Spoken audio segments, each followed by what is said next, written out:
Sailing south to the bottom of the earth, you really feel as if you've left the world as we know it and entered some separate reality. The Antarctic Peninsula is a gigantic playground, but a dangerous one. Respect down here is everything. You have to know when to run away, when to hide, and when to call it a day.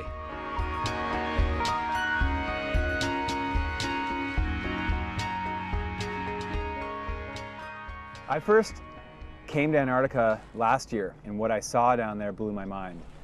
I kind of pride myself on being knowledgeable about mountains in the world and good places to ski, and I've been fortunate to travel to tons of these places.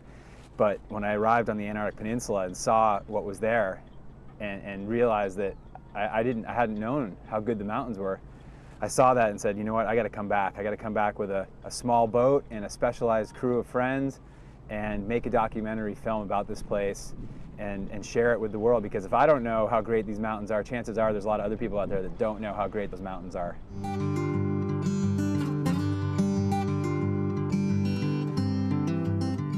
Selecting the team for this mission to Antarctica was pretty easy. When it came to doing a ski mountaineering trip, Stian Hagen has long been one of my best partners. He and I have traveled around the world together in search of beautiful peaks to ski. His wife Andrea was also a natural because, one, she's a pro skier who in her own right is very well respected, and also we thought it would be great to have some female energy along on the trip just to round out the group.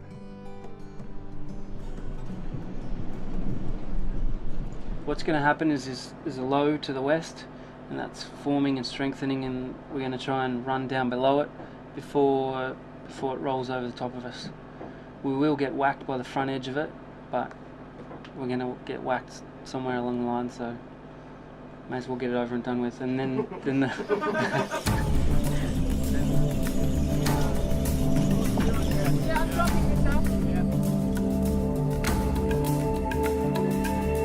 It seems to be coming together. We've been, since last February is when GVD and I first sat down in Jackson Hole and discussed this trip, and we just shoved off. We're heading to Antarctica.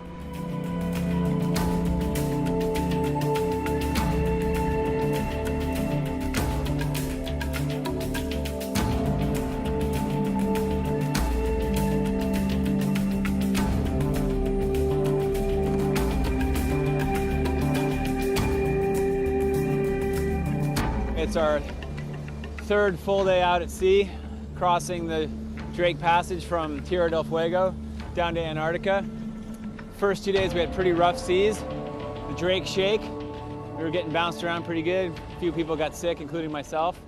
But things have calmed down, and now we've got a nice northwesterly, so the seas are following the boat, and we're kind of surfing these swells down towards the peninsula.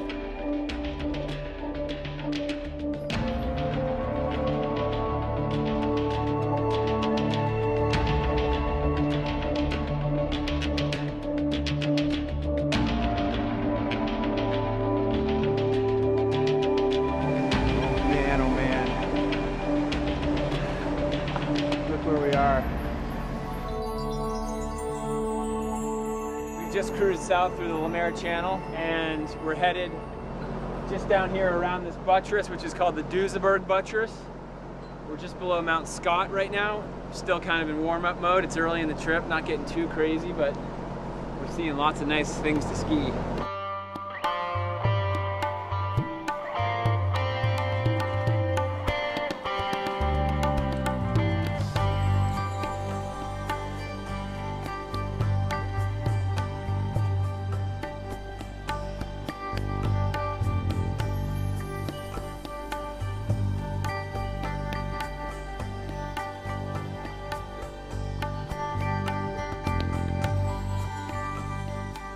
Going out skiing with Chris, he feels that he is really confident in the mountains, and you know, he's fit, he knows what he wants, he knows how to get it. It's one of those guys who you're not worried about him making a mistake.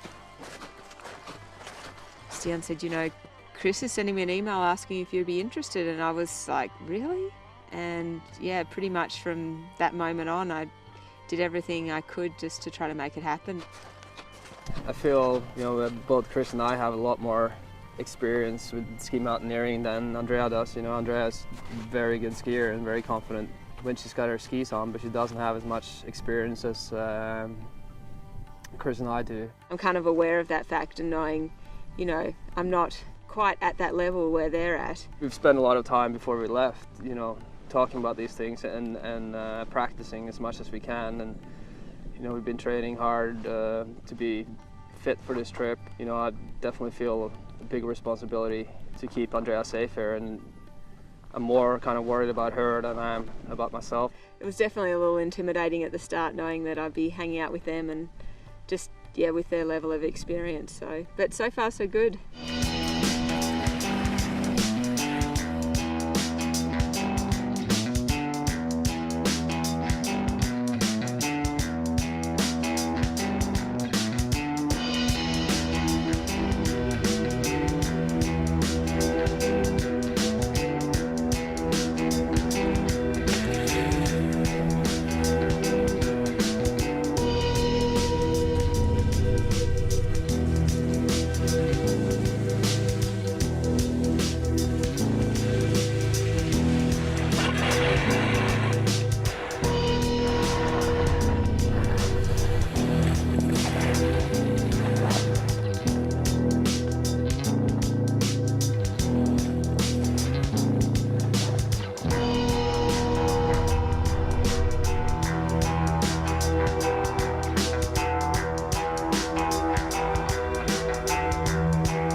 And then of course you've got the wildlife, so there's whales and seals and dolphins and of course the ubiquitous penguins everywhere.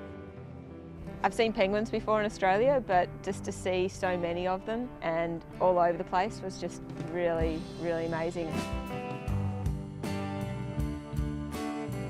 I don't know, they're just a very interesting, odd bird, really. I like how they've only got one partner in their life. Well, you don't know that for sure. I'm pretty sure. Well, you know, they might slip sometimes too. You never know. You know, like they might go to a penguin party and there's another cute penguin and then shit happens. Talking about a dude, looks like a guy they knew back in Ohio. Tara smiles, she hands you a beer. Not working tonight, but she's helping out at the bar. You're looking lost, my friend. Sit down. Every day. All right, he's just like right in front of us showing off. I haven't seen many whales before. Actually, I don't think I've ever seen one before, and it was just really, really cool to see all the minke whales swimming under the boat and just getting, you know, being able to interact with them so closely. It was really something I'll never forget.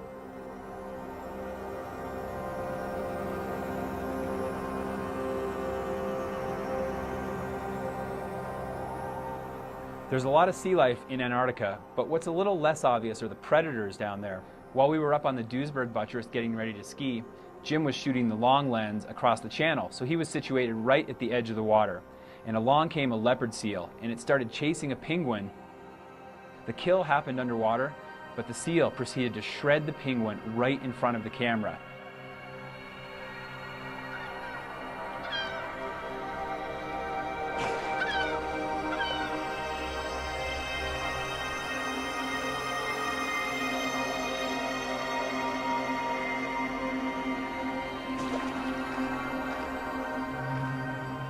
And so when you ski an amazing run and you come down to the water and you're waiting to get in the Zodiac and go to the ship, and a whale comes by and blows and the penguins swim up and it's a gorgeous day and there's just blue, gorgeous ice everywhere, it's overwhelming.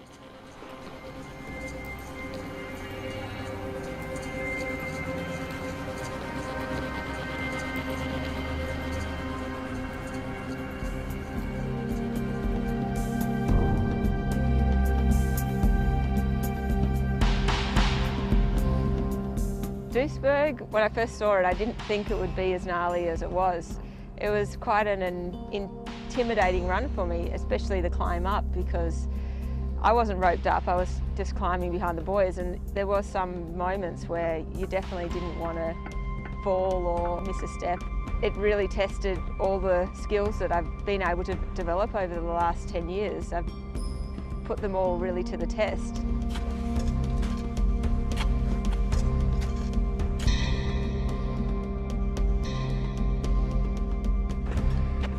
Oh my God, this is awesome! Yeah!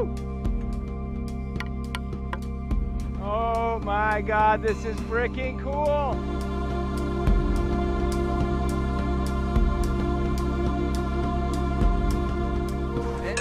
I was incredibly nervous at the top, and I was able to kind of channel that energy and visualise my run and visualise it safely all the way down to the ocean floor. And I think that really helped because I was able to calm my nerves, because it's kind of critical not to lose it when you're standing on top of a pretty exposed line like that. You've really got to keep everything together.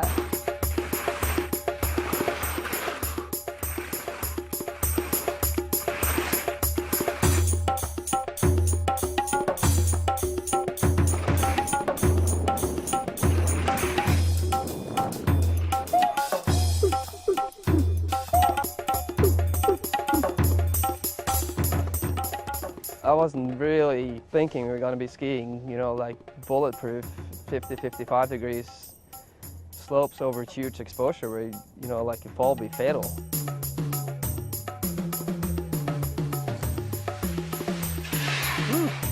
Good one.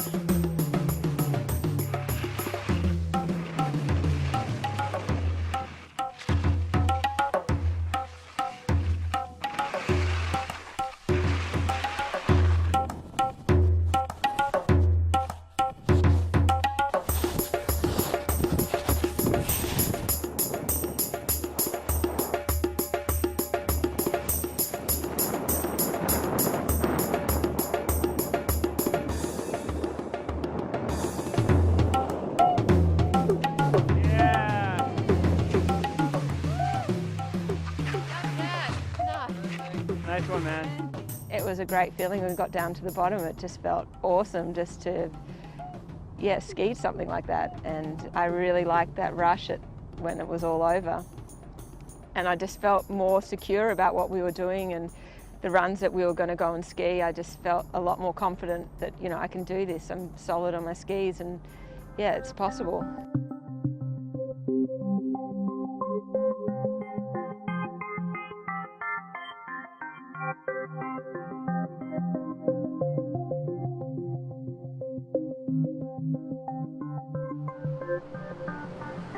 We are rolling into Paradise Harbor right now, and it is unbelievable.